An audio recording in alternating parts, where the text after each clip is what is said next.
Bonjour.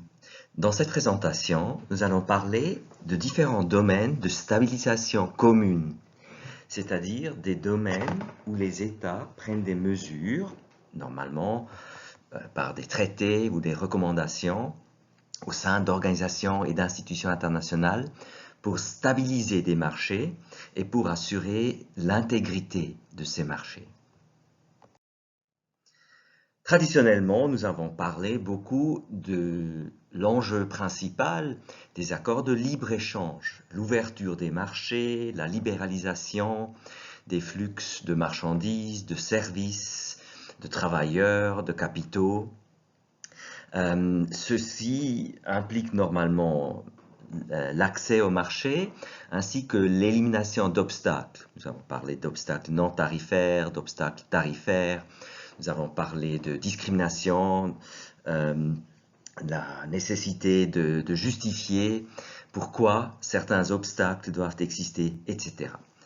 Mais en même temps, si on libéralise les marchés, on ne doit pas oublier qu'il y a tout de même des enjeux, des intérêts du public qui justifient certaines régulations et règlements qui peuvent, s'ils sont très différents et compliqués, constituer des obstacles.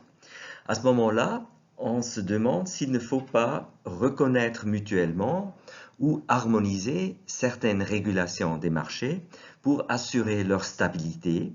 La stabilité, c'est-à-dire que ces marchés puissent fonctionner aussi à long terme et leur intégrité, notamment lutter contre des abus, car l'ouverture de ces marchés et l'existence de ces marchés et de cette économie mondialisée peut aussi être utilisée à des fins non souhaitables, notamment criminelles.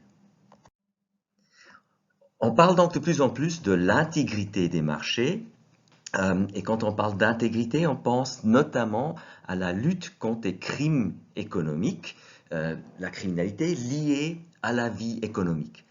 Voilà un exemple de l'OCDE, cette organisation des pays industrialisés qui sont particulièrement sollicités et invités à prendre des mesures, par exemple dans le domaine du gouvernement d'entreprise. Alors, le gouvernement d'entreprise ou la gouvernance d'entreprise, de toute manière, c'est une traduction du corporate governance. Elle devrait contribuer à instaurer un climat de confiance, de transparence et de responsabilité indispensable pour promouvoir les investissements à long terme, la stabilité financière et l'intégrité dans les affaires, trois facteurs favorables à une croissance plus forte et à l'édification des sociétés plus inclusives.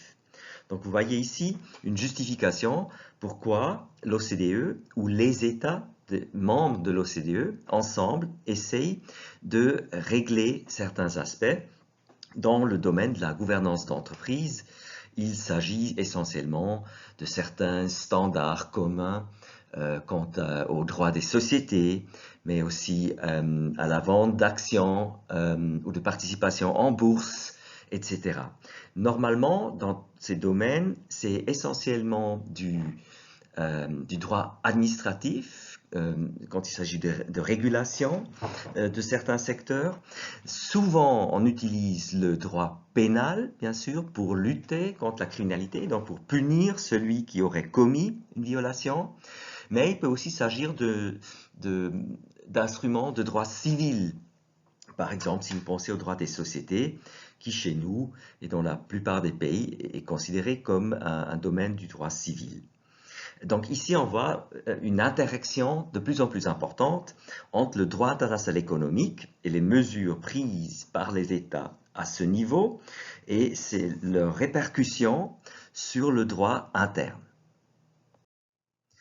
Il y a même certains auteurs et certains milieux qui vont plus loin et qui parlent qu'il faut lutter contre la criminalité internationale dans ce domaine.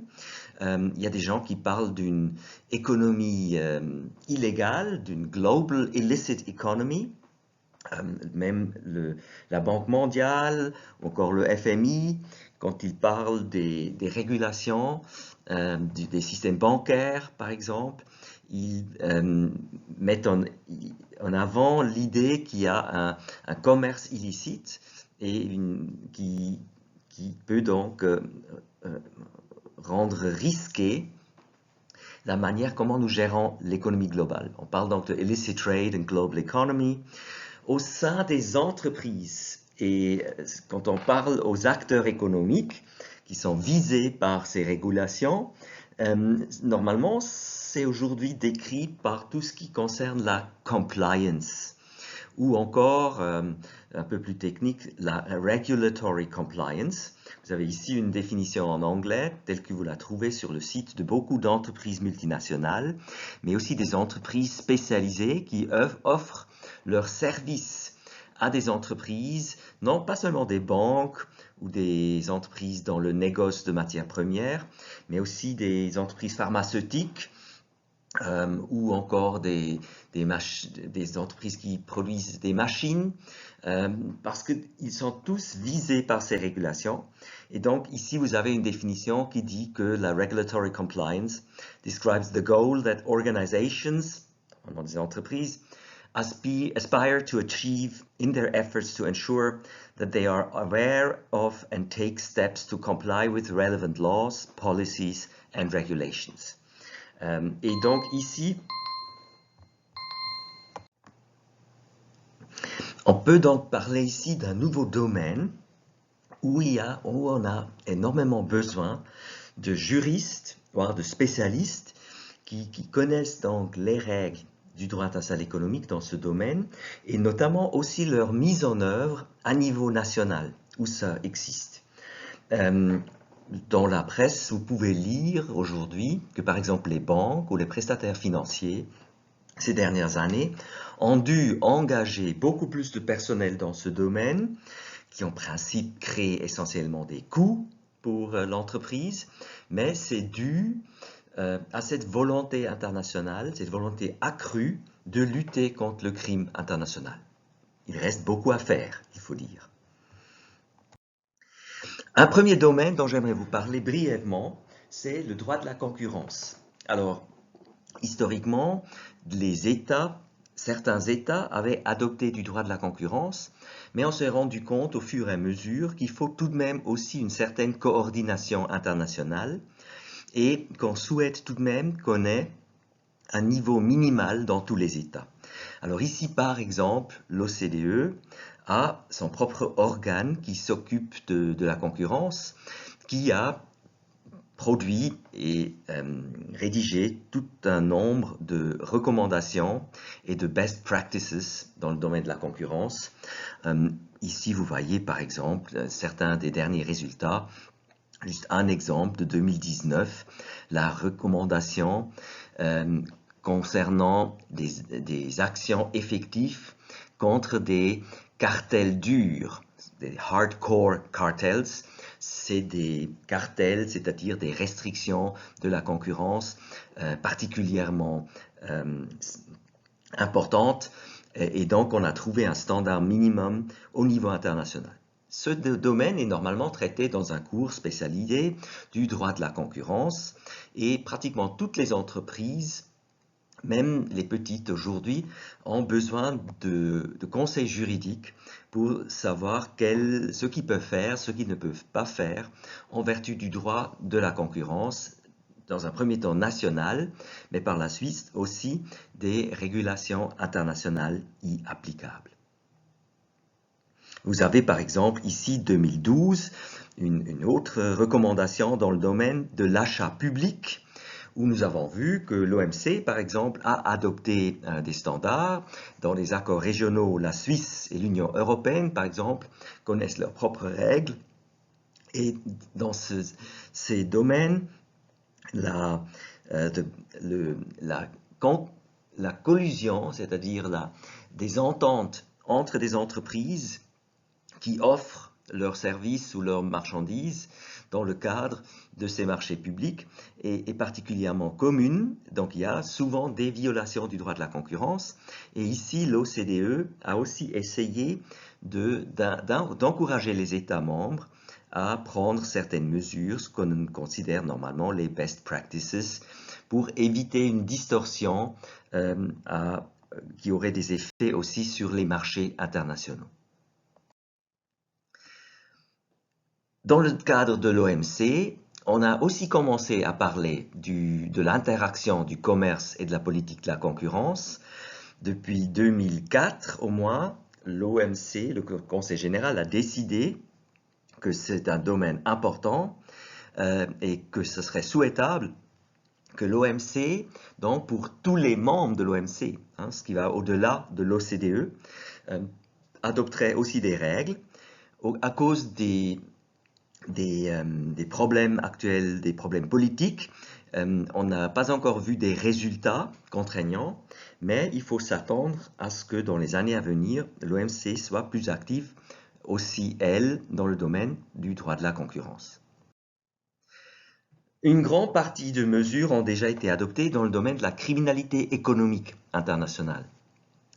J'ai dit, on demande normalement aux États de modifier leur droit pénal, d'adapter leur droit fiscal ou encore leur droit de société pour éviter certains crimes économiques qui ont des répercussions sur les marchés globaux ou sur plusieurs États.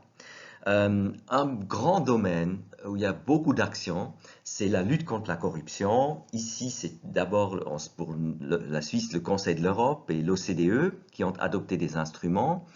Un instrument contraignant qu'il faut connaître, c'est par exemple la Convention sur la lutte contre la corruption d'agents publics étrangers dans les transactions commerciales internationales. Alors ici, il s'agit effectivement d'un domaine où l'OCDE dit que dans les transactions commerciales internationales concernent plusieurs États et ici une certaine harmonisation, effectivement l'obligation des États de punir celui ou celle qui est impliqué dans la corruption d'un agent public, mais aussi s'il est à l'étranger, a été achevé en 1997. Et depuis lors, l'OCDE et aussi le Conseil de l'Europe ont révisé ces textes et des recommandations et ils procèdent à des examens réguliers des États membres pour voir si les obligations en vertu de cette convention sont vraiment respectées. Où il reste tout de même encore beaucoup de problèmes.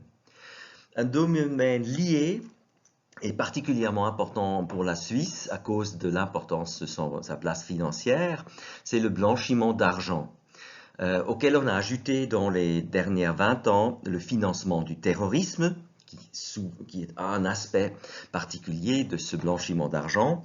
Dans ce domaine, à la fois l'ONU, mais aussi l'OCDE et le Conseil de l'Europe ont adopté un grand nombre de mesures qui, de nouveau, obligent les États à adapter leur législation interne. Encore un autre exemple, c'est le délit d'initié. Alors là, c'est un autre domaine où on peut montrer aussi un peu le développement du droit international, tandis que pour la corruption et le blanchiment d'argent, on a relativement vite utilisé les forts internationaux et les organisations internationales dont j'ai parlé. Le délit d'initié, dont je parlais en plus de ce détail un instant, a d'abord été affronté par beaucoup d'États, y inclus la Suisse, suite à une certaine pression politique des États-Unis. Donc on voit aussi qu'une grande nation ou un État important dans les relations économiques internationales peut bien sûr utiliser ce rôle aussi dans ce domaine, si ce n'est pas possible dans des organisations internationales où peut-être l'approche est plus égalitaire. Alors, ce délit d'initié est donc un bon exemple pour l'harmonisation du droit de la criminalité économique au niveau international. En anglais, on parle de insider trading et il s'agit d'un délit de marché que commet celui qui délibérément utilise des informations sensibles qui sont de nature confidentielle et dont ne disposent pas les autres investisseurs. Notamment si quelqu'un qui a des informations sur des décisions au sein d'une entreprise achète par exemple des actions ou vend ses actions parce qu'il sait que les actions les informations qu'il a vont faire monter ou baisser les prix de ses actions. Alors c'est un délit concernant les bourses et la vente notamment d'actions et d'autres instruments de participation à la bourse. Et comme j'ai dit, ici c'était la pression des États-Unis sur ses partenaires. En 1988, donc dans les années 80, c'est un des premiers exemples, qui a fait que la Suisse a finalement introduit une disposition en 1988, un des derniers États. C'est clair, on avait un modèle plutôt libéral et il y a toujours la peur que cela puisse rendre le marché financier suisse moins intéressant. Mais la pression américaine a mené à une première disposition pénale qui était considérée comme pas suffisante. Et donc en 2008, elle a été révisée. C'est l'article 161 du Code pénal. Et vous trouvez des dispositions équivalentes dans la plupart des législations des pays membres de l'OCDE. Donc on peut parler d'une espèce de harmonisation, dans ce cas à cause de la pression des États-Unis, notamment en menaçant les banques suisses de ne plus pouvoir opérer aux États-Unis, un modèle que nous connaissons aussi dans d'autres domaines, par exemple en tout ce qui concerne le secret bancaire. Et donc, depuis lors, il y a tout de même une préférence aussi exprimée par des petits États comme la Suisse de plutôt négocier ce type d'harmonisation au sein de l'OCDE, voire d'autres organisations internationales. Récemment encore, en 2006, le Conseil fédéral avait donc décidé de réviser cette législation sur le délit d'initié. Et à cette époque, ce n'était plus seulement les États-Unis qui étaient derrière cette demande de réviser aussi le droit suisse, mais il y avait des recommandations d'un organe qui s'appelle le GAFI, le groupe d'action financière. Et ce GAFI, en anglais Financial Action Task Force, est un organe créé par les membres de l'OCDE dans ce domaine pour recommander aux États de prendre des mesures pour harmoniser et atteindre un certain niveau de protection concernant leurs marchés financiers. Il y a aussi d'autres organisations qui peuvent jouer un rôle dans ce domaine. Alors pour le délit d'initié, comme il s'agit de vente d'actions ou de valeurs, il existe une organisation internationale des commissions de valeurs où les autorités d'un grand nombre d'États, notamment des États développés, travaillent ensemble. Et ils ont aussi un document dans lequel ils indiquent 3 objectifs d'une bonne réglementation des marchés de valeurs mobilières.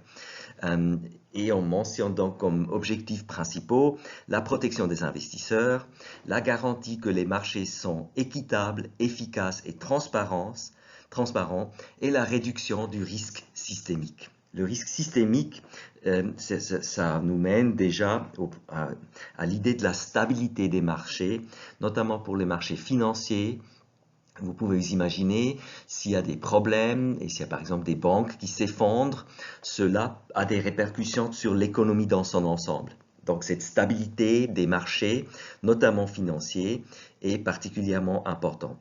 Cela vaut aussi pour d'autres domaines, un peu moins peut-être, mais si vous pensez à l'approvisionnement en vaccins ou certaines matières premières dont l'économie a besoin, si les chaînes de valeur sont interrompues ou s'il y a des problèmes d'approvisionnement dans ce domaine, cela pourrait aussi affecter une grande partie, si pas l'économie internationale dans son ensemble.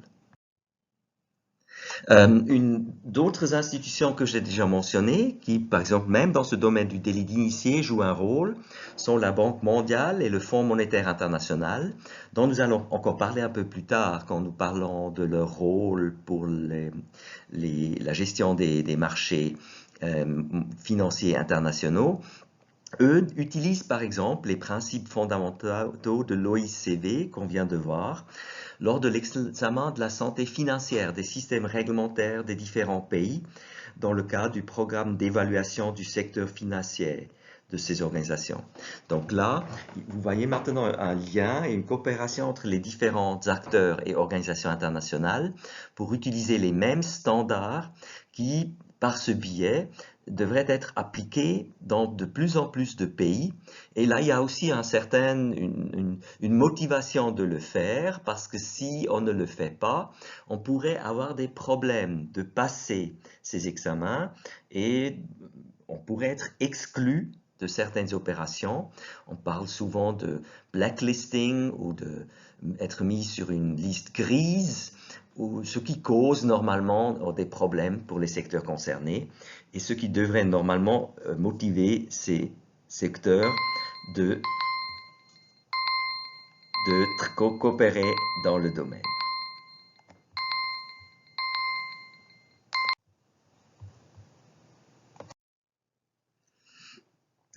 Pour la mise en œuvre au niveau national, ici juste un exemple de la Suisse du 24 janvier 2020, communiqué de la presse de la FINMA, donc l'autorité fédérale de surveillance des marchés financiers.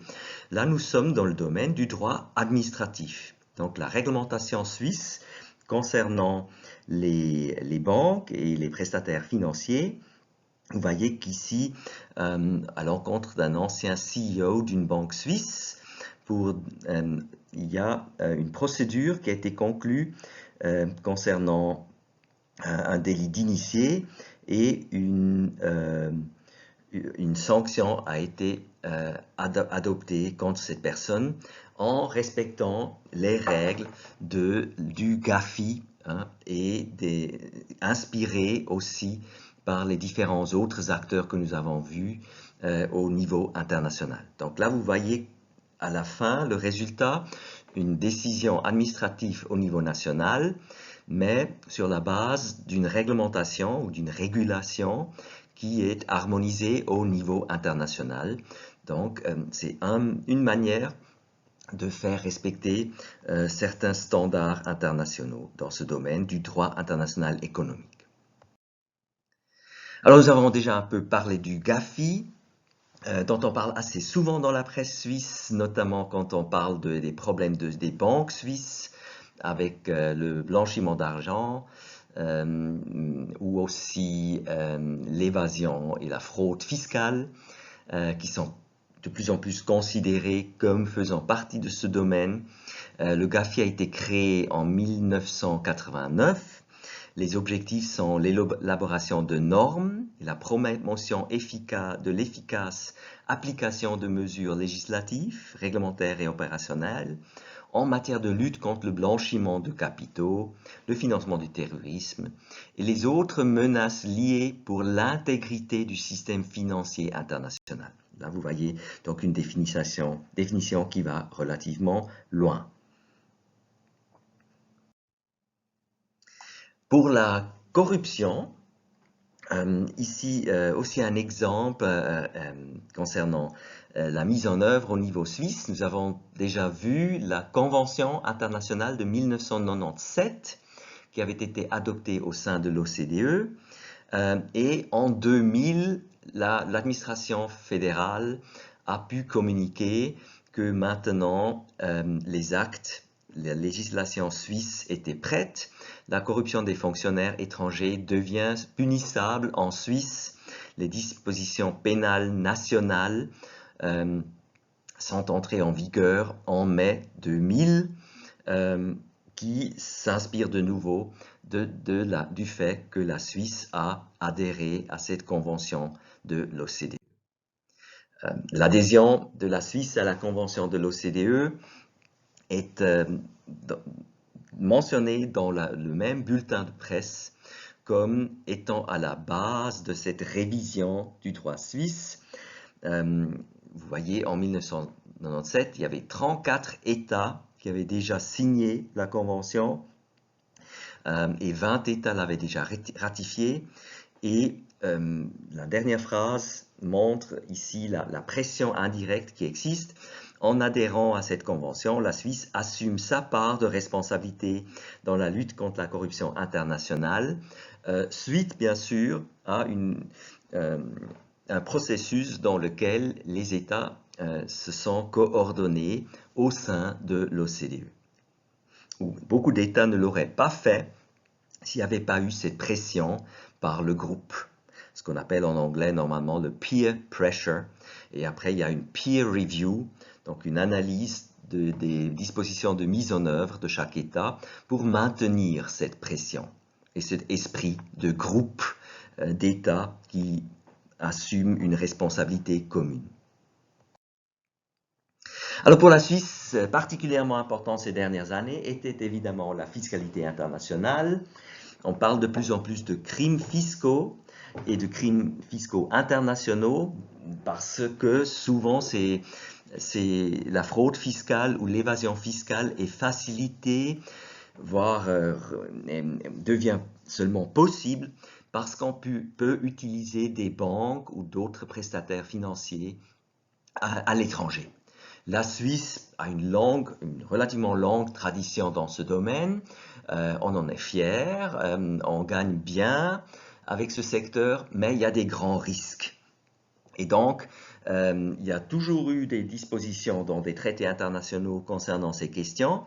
Historiquement, on pensait surtout à l'élimination de la double imposition. Donc, on avait plutôt, dans l'esprit de la libéralisation, peur qu'il y aurait des obstacles dans le commerce international qui feraient qu'on devrait payer des impôts à plusieurs reprises sur les mêmes opérations ou les mêmes avoirs. Tandis qu'aujourd'hui, on parle beaucoup plus de l'entraide pénale et administrative dans ce domaine. Et récemment, on a même introduit, pour beaucoup des pays très développés dans ce domaine, l'échange automatique d'informations. Donc, il s'agit plutôt de lutter contre les crimes fiscaux maintenant, mais même si l'élimination de la double imposition reste un objectif légitime et légal. Exemple de la Suisse, on est devenu plus actif dans ces domaines, on a dû devenir plus actif et donc le ministère public de la Confédération est souvent responsable, raison pour laquelle il cherche de plus en plus de personnel. Ici, une offre récente où on cherche un stagiaire juridique et vous voyez ce qu'on cherche, c'est quelqu'un qui a un aperçu de la lutte contre les formes graves de criminalité économique internationale. Donc, le domaine que nous sommes en train de voir comme un domaine de plus en plus important du droit international économique. Et dans les tâches de cette personne, on trouve entre autres donc la participation dans des enquêtes et des procédures pénales fédérales liées à ces questions de criminalité économique internationale. Alors, un autre domaine que j'ai déjà pris comme exemple au début, qui montre qu'on utilise vraiment tous les domaines du droit pour lutter ou pour atteindre cette intégrité et stabilité des marchés, c'est le gouvernement d'entreprise ou la gouvernance des entreprises. Parce que l'idée, c'est évidemment si dans certains États, le droit de société permet par exemple de ne pas être transparent ou de commettre des crimes économiques, ceci est négatif pour le commerce international avec ces entreprises, par exemple, qui tout à coup font faillite, n'existent plus ou ont des problèmes financiers, ou encore pour les investisseurs et les investissements au niveau international. Oui, il peut y avoir des répercussions si les entreprises ne sont pas stables ou si des entreprises prennent des décisions qui ne sont pas compatibles avec la législation des États. Donc, si certains responsables au sein des entreprises commettent des crimes, et dans ces domaines, normalement, le droit social, mais aussi la surveillance des entreprises par les États joue un rôle important. Et donc, l'OCDE entame tout un travail d'harmonisation qui mène normalement à des recommandations aux États qu'on observe aussi en Suisse. On peut aller au-delà et parler quand on parle de cette stabilité et intégrité des marchés, des intérêts communs.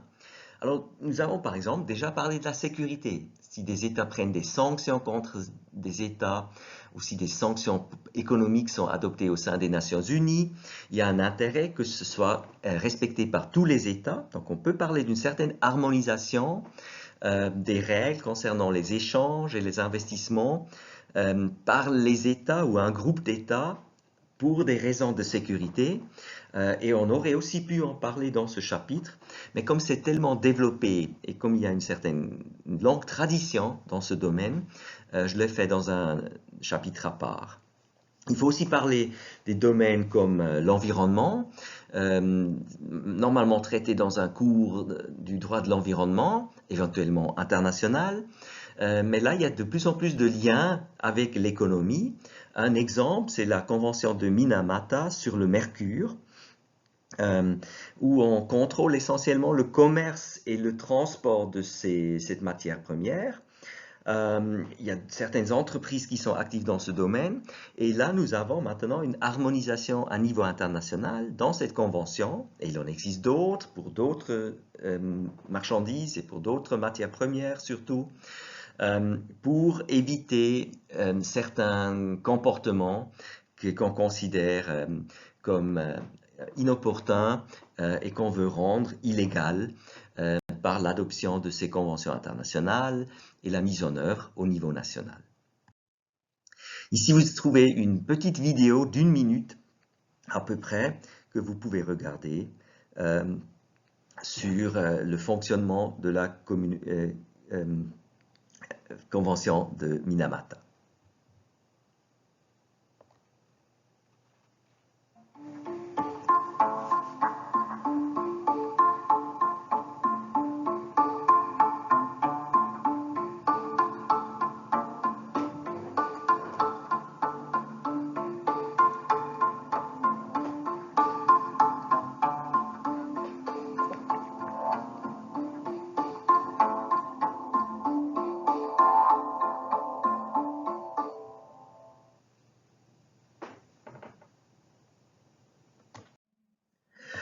Un autre domaine dont on parle de plus en plus dans les entreprises et aussi en Suisse, c'est tout ce qui est Business and Human Rights, donc entreprise et droits humains. Alors, traditionnellement, ce domaine était surtout traité dans des cours de droit des droits humains ou de la protection internationale des droits humains, mais pour de plus en plus d'entreprises, ça devient important parce qu'il y a non seulement des recommandations ou des principes directeurs, par exemple au sein de l'OCDE, qu'on demande de respecter aussi aux entreprises en Suisse, mais il y a aussi des tentatives importantes d'harmoniser ce domaine et de prendre des mesures contraignantes au niveau international. Le plus important étant la négociation d'un traité Business and Human Rights actuellement à l'ONU. On a commencé à négocier il y a quelque temps et ces négociations se poursuivent actuellement. Il s'agit de se mettre d'accord sur certaines procédures et mécanismes qui devraient être respectés par les entreprises. Donc on espère ici, par le biais d'un groupe de travail intergouvernemental au sein des Nations Unies, de négocier donc un traité relatif aux sociétés transnationales et autres entreprises commerciales dans le domaine des droits humains. Et une des dernières négociations a eu lieu en octobre 2020 et ces négociations se poursuivent et il sera intéressant de voir quelles dispositions on trouvera finalement dans ce texte et évidemment, voilà, si on réussit à l'adopter et si la Suisse va le ratifier ou pas, il y aura certainement une certaine pression politique de le faire si on obtient des résultats. Et cela pourrait encore ajouter des obligations pour les entreprises en vertu du droit international économique qui doivent être gérées par les employés dans le domaine de la compliance dans les entreprises et qui doivent être contrôlées et vérifiées par les autorités et l'administration en Suisse comme dans les autres pays. Merci beaucoup et à bientôt.